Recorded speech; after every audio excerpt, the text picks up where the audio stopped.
Hi, everybody. Welcome to whatever this is. I thought I would try something different in the wake of those by-elections last night in Montreal and Winnipeg. I thought I would gather some friends of mine who are political partisans, because if there's one thing we don't have enough of in Ottawa, it's partisan panels.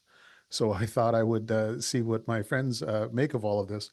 And step one, since we haven't done this before, although I hope we'll be doing it occasionally from now on, is to introduce everyone. Allison, since the NDP had a good night last night, tell the people who you are.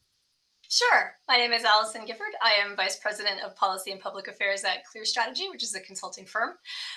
Came to this town in '08 working for Canada's largest public sector union. And when I was there, I met Jack Layton and his team of merry people and threw my hat in the ring for that one and was there for the whole Orange Wave. And then ever since then, I've been in government relations advising nonprofits and Fortune 50 companies in tech and trade and transportation. So you're our new Democrat. Like it or not, I'm just going to pigeonhole you. Um, depending on how you look at it, but we'll leave that for therapy. Okay. Garry Keller, who are you? Well, first of all, thanks for the invite, Paul. Really appreciate it. So, Garry Keller, I'm a vice president with StrategyCorp, a government relations and public affairs, a firm based in Ottawa and Toronto. I'm based in Ottawa. And in my previous life, for 20 years, I worked on Parliament Hill in a variety of roles, including as chief of staff to then Foreign Minister John Baird, and then opposition leader Rona Ambrose. Great to be with you. Good to have you. And I should say just this once, Garry is my own personal conflict of interest because my wife, Lisa Sampson, also works at StrategyCorp. But we will say no more about that, just having acknowledged it. And Marci Surkes, you must be the Liberal. Tell everyone who you are. I guess that would make me the Liberal. Hey, everyone. Thanks for the invite, Paul. My name is Marci Surkes. I am the Chief Strategy Officer at the Compass Rose Group, which is a bilingual public affairs firm based in Ottawa. Previously, I spent about 15 good years of my life on Parliament Hill, serving Canadians in a variety of roles for the Liberal Party. I guess most notably, my final role in government before I retired from that life was as Executive Director of Policy and Cabinet Affairs to the Prime Minister Trudeau.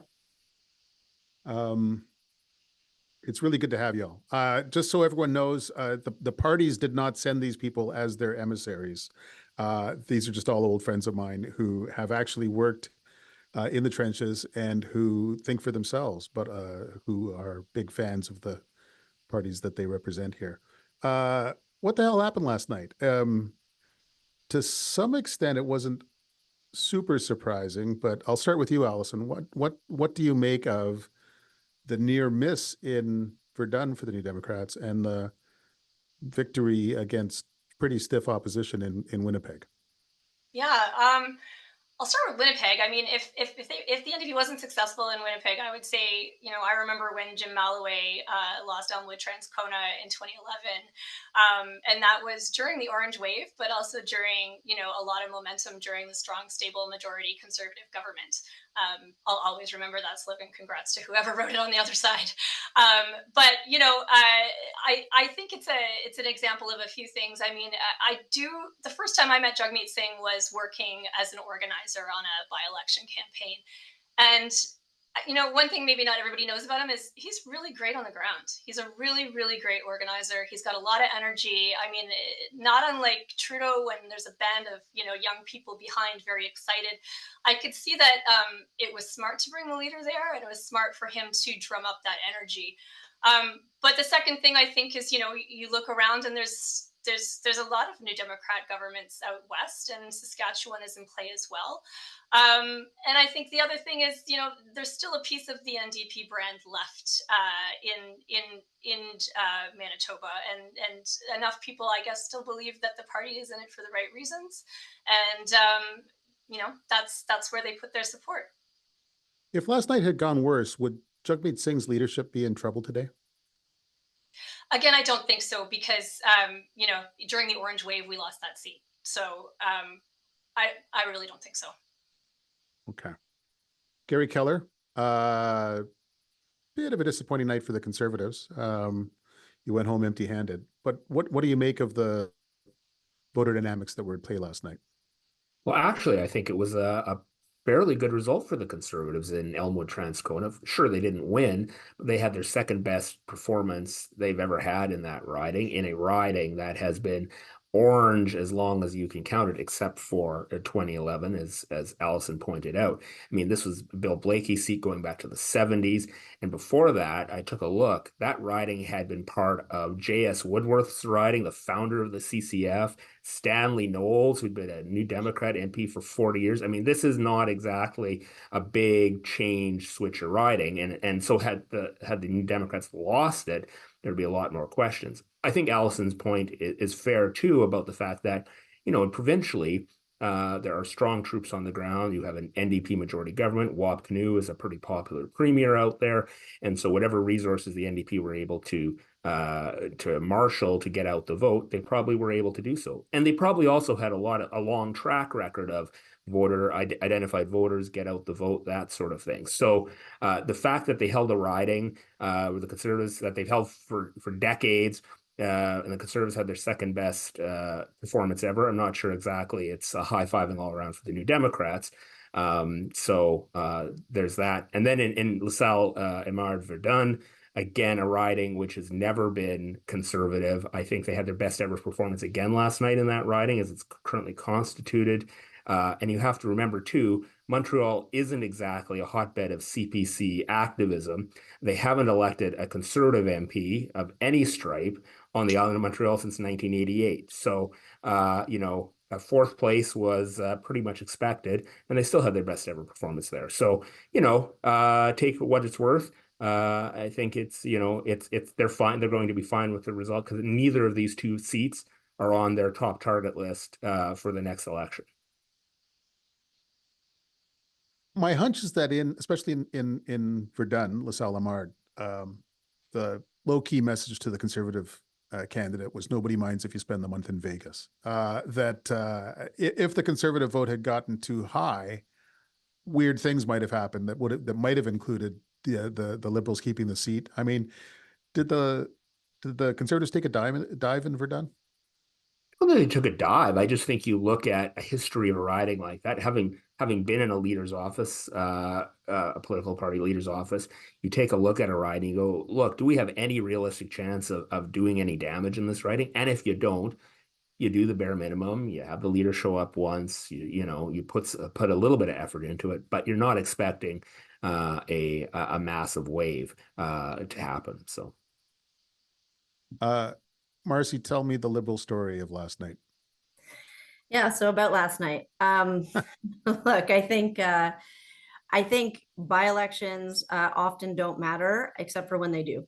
And I think the difficult thing for the Liberals at the moment is this has been a summer bookended by two very consequential by-elections that were the result of their own making, quite frankly, in terms of the infamous cabinet shuffle of last summer, and they continue to feel the repercussions from that cabinet shuffle. These were both by-elections that resulted directly from those changes that were purported to be a reset that were meant to realign the government's message, narrative, prepare for a general election. And I guess on all of those scores, it's difficult to say that was a success based on the results. For Liberals, of course, the story is more the LaSalle story. It's not so much the Winnipeg story, which was never really on the map. So it's the LaSalle story. And of course, there are a whole lot of contextual pieces that are true that play into the result that we see. Of course, when two Federalist parties are fighting in a tough race in Quebec and on the island of Montreal, it probably clears a bit of a path for a separatist party or a more nationalist party. Provincially, there is a surge from the separatist cousins of the Bloc Québécois, and the Bloc is probably the beneficiary of that. I think there's no question this may embolden, and it seems to be emboldening the Bloc. They're definitely feeling good on this day, better than they may have been otherwise. It was a three-way toss-up. I don't think any strategist could have told you 24 hours ago definitively which of the three was going to emerge. It really did come, into a three-way horse race. And again, two Federalist parties fighting in some cases maybe for the same vote. The Bloc voter may be a slightly different demographic, and the Bloc was able to sneak ahead. I think the Liberals can take a time in the fact that it was not a blowout. The expectations were actually either well managed or reasonably managed, so much so that many Liberals were going into last evening worried that they would actually come out third in that horse race. and the fact that they came out second and that the margin was relatively small, maybe the best kind of silver lining that they've got. But the reality is, like I said, sometimes by-elections end up being really pivotal, really consequential moments in time. It's a snapshot. This snapshot for the Liberals doesn't look good. I would take the Prime Minister at his word today that it's a moment of reflection.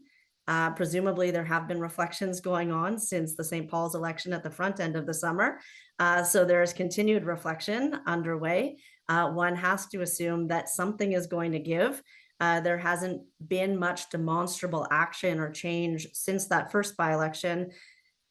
There may now be some demonstrable change that needs to take place. I would say, watch this space. If we are going to come back and have another conversation, if change is the only constant in politics, I think we are guaranteed for some more change in the coming days. So, but we were saying that after Toronto St. Paul's. And you're right. It kind of looks okay for the Liberals last night because they were right in there in the fight. They were absolutely in the top three and so on. But the Liberal vote declined more in La Salle Verdun than it did in St. Paul's. And whatever the hell they were doing over the summer to recover from St. Paul's doesn't seem to have worked. Right. Do you really believe that some major shakeup, some major change is coming? And do you have any sense of what that would look like? I think I think there is going to be, so change happens in different ways. Sometimes you take change proactively, and very often we make changes reactively in life. I think that's true for anybody. Change is hard. I think that in this case, there is some change that they are going to be forced to take. And by they, I mean the leader and the team around the leader. They are going to be forced to take, whether they want to or not. I think they believe they can weather the storm. I think they want to tack back to what the strategy has been over the summer, which is staying the course, a sort of strong, stable, reliable message, a record that they feel proud of, and maybe a shift in the narrative, not only talking about, how great we are, but also if you vote for these guys, all of these things that you've come to really care deeply about, social programming, child benefits, dental benefits, they're going to go. So obviously they're making a pivot to a more aggressive communication strategy and some reverse psychology there at play. But even more directly and imminently, Paul, they've lost their national campaign director.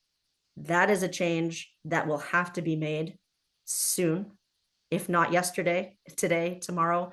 That will be a change. That will change the nature of the campaign, how it's being set up, how it's being prosecuted. So I think there is some imminent change, again, whether by choice or being forced to reactively, that they are going to have to make. And you can't understate how important at this stage in the game and a lead into a campaign year, and Garry and Allison will know this, the national campaign director becomes the center.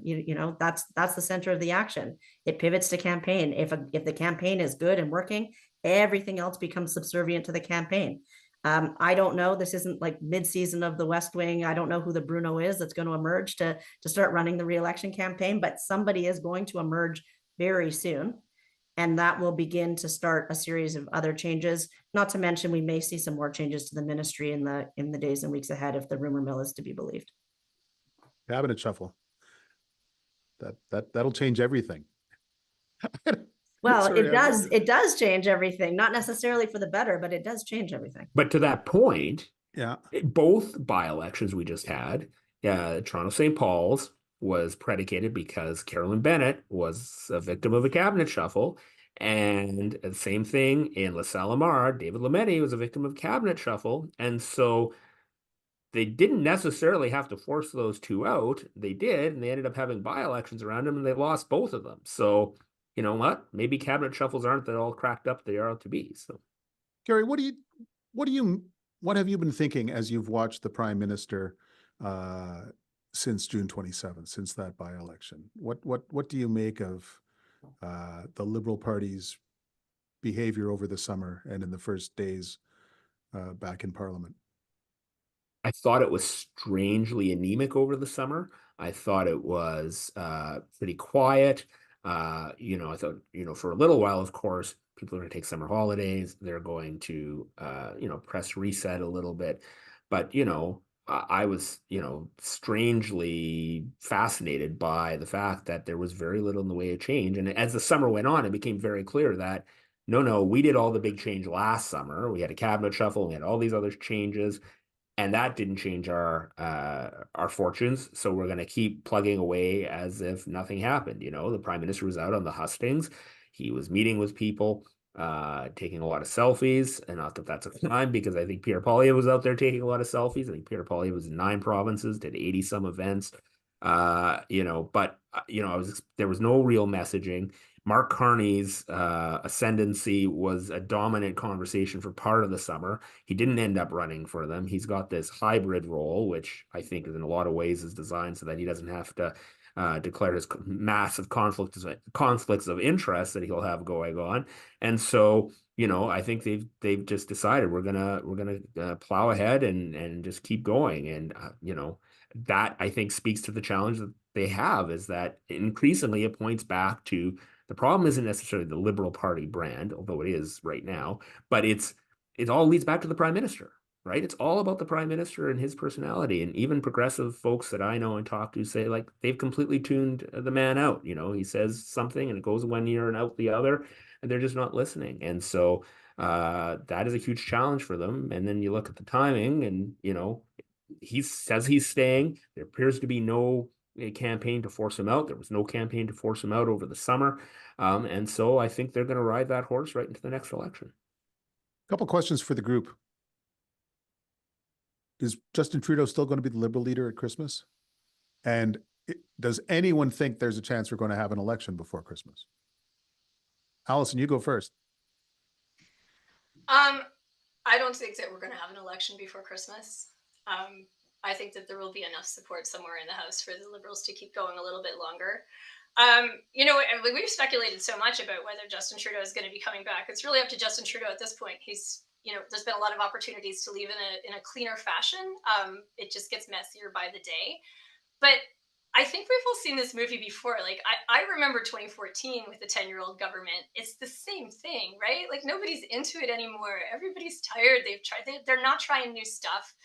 Ryan Reynolds could be prime minister, and after 10 years, we'd get rid of him. We'd throw like lively scented candles out the window, and that would be that. And so I think, you know, I think there's a part of that malaise happening right now. And I think, you know, I think what was interesting about to me, this is not a partisan statement, but just what was interesting about the Quebec election was, like, Quebecers, and this is coming from a North Bay girl, so do take my, you know, Quebec politics insights with a big grain of salt. But it doesn't look like they can bring themselves to vote for the CPC. And so that's going to create a lot of block momentum, which means the CPC strategy probably really has to double down on the 905 in BC. It looks like they're doing well in BC, but think about what the PC is going to be, or the Conservative Party is going to be going into the next election, knowing that maybe there's just not the stomach out there for Conservatives in Quebec. So I think that, you know, that's one piece of it. And then, you know, moving forward, I think that with this malaise and with this breakup, the NDP is going to have to brand itself. And what is that? Are you a boutique party who uses abstract nouns like corporate greed, or are you going to broaden the tent somehow? Are you going to have a position on the environment? I think it's really, really time to work on that national message definition. To be gentle, it seems like Jagmeet Singh has left all kinds of room for other voices in the NDP to step forward and help to define the party. And as far as I can tell, that's not happening, right? Like, whatever the limitations of his message, he's the message of the party. And like a lot of people, I've been left shaking my head about why that is. Yeah, I mean, I don't work for the party either, but I do see, you know, to my point earlier, I see a lot of appetite on the ground, but I don't see a politician that's ever really fit into the very traditional channels of communication in Ottawa, or even just the litmus test of, like, once we're off the ice and we're kind of out in the town, everybody knows that person and that's a good guy or that's a good lady. You know, it's that familiarity. And I do see a huge challenge with breaking through to that national dialogue, which I think, you know, you can debate how important it is. I mean, sometimes I think, you know, the Conservatives were the ones who taught all of us that, you know, not everybody watches the political shows at 5. Not everybody's hanging on that. There's one message. and that's it. And most Canadians have enough time to glance at the front page news once a day on their break. And so you have to balance those two things. But I do think he does have to get better at playing this game as well in Parliament and with the national news channels of communications, and defining what exactly the NDP is offering to Canadians, and is it going to offer it to enough Canadians? Garry, does Pierre Poilievre want a quick election? He's about to go through a lot of theater of seeking an early election. Is he ready for one, and does he want one anytime soon? I mean, I think he is ready for an election, in terms of a platform. He hasn't got a lot of candidates, for instance. I think he's got 160 candidates, and that's the most of any party. And so, I think that he's ready to go if need be. He has a platform: axe the tax, build the home, stop the crime, fix the budget, right? Bring it home. That's going to be the platform if you're going to Hang on, election. let me write that down. This is new to me. I don't know if you caught his press conference at the start of Parliament, but he stood in front of a sign that had in the biggest letters possible, axe the tax. So if you can't get that message through, it was pretty clear what the message was through for the fall session. But look, they have money in the bank. They've raised so far this year, they've raised over $20 million. I think the Liberals have raised close to 7 and the NDP about 2.6. So they have money in the bank. They could move quickly to nominate candidates if need be, and they've already got about less than 40% of them nominated, so they're in pretty good shape that way. I mean, would they take more time to organize? Of course they'll take more time to organize. Which political party wouldn't take that time to do it? And so I think you're going to see, obviously, the Conservatives are going to put forward non-confidence motions this fall when they have the chance to do so. But I think you really have to take the legislative calendar of the House of Commons in chewable chunks, right? September to December, right? We know there are going to be confidence votes. We know there's going to be supply votes at the end of December, which by their nature are confidence votes. And then the House of Commons goes away until February.